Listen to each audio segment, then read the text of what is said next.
जो शख्स मुसलसल लस्सी पीता है और फिर मेहनत वाला काम नहीं करता तो उसके हाथ पांव सुन्न होना शुरू हो जाएंगे। जो शख्स मुसलसल दूध पीता रहता है और बिलखुसूस शाम के वक्त दूध पीता है तो उसका जिगर भी हालत तस्कीन में होगा।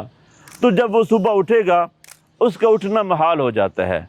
वो अमूमन महसूस करता है कि उसके हाथ सूजे सूजे से हैं या सुन्न सुन्न रहते हैं, चूटियां रींगती महसूस होती हैं। मुसीबत यह है कि बेचारे को पता नहीं चलता, नाश्ते में फिर दही इस्तेमाल कर लेता है। रात को भी गलती की दूध पीने की और सुबह नाश्ते में भी गलती की दही इस्तेमाल करने की, और दही के साथ नाश्ता करने के बाद फिर उठा तो फिर उसने क्या किया, फिर ऊपर से तीसरी बड़ी गलती ये लोग कर लेते हैं, चाय पी लेते हैं। मर्ज बढ़ता गया, जूं जूं खुद ही दवा की ग़िज़ा खाई। और दोपहर के वक्त इधर गया उधर गया, कहीं से आइसक्रीम खा ली, बोतल मिली कोल्ड ड्रिंक्स इस्तेमाल कर ली, बोतल पी ली।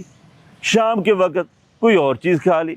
तो तेज़ाबी चीज़ें, मुसलसल ठंडी चीज़ें, इनका जब मुसलसल इस्तेमाल होता है तो जिगर हालत तस्कीन में चला जाता है, जिसके नतीजे में इस कदर ज़्यादा वीकनेस, कमज़ोरी लाक हो जाती है, पट्ठों का दर्द, खिंचाव और मैदा मुतासर, हाथ सुन्न और पाँव ठंडे। ऐसी कैफियत जब मुसलसल होती रहती है तो फिर बंदा शुगर की दलदल में फंस जाता है, शुगर के मर्ज में मुब्तला हो जाता है। उसका लबलबा सही तरह काम नहीं कर रहा होता, उसका निज़ाम में हज़म उल्ट पुल्ट हो जाता है, ये सारा निज़ाम दरम बरम हो जाता है। तो फिर कोलेस्ट्रॉल बढ़ जाता है, कहीं यूरिक एसिड बढ़ जाता है,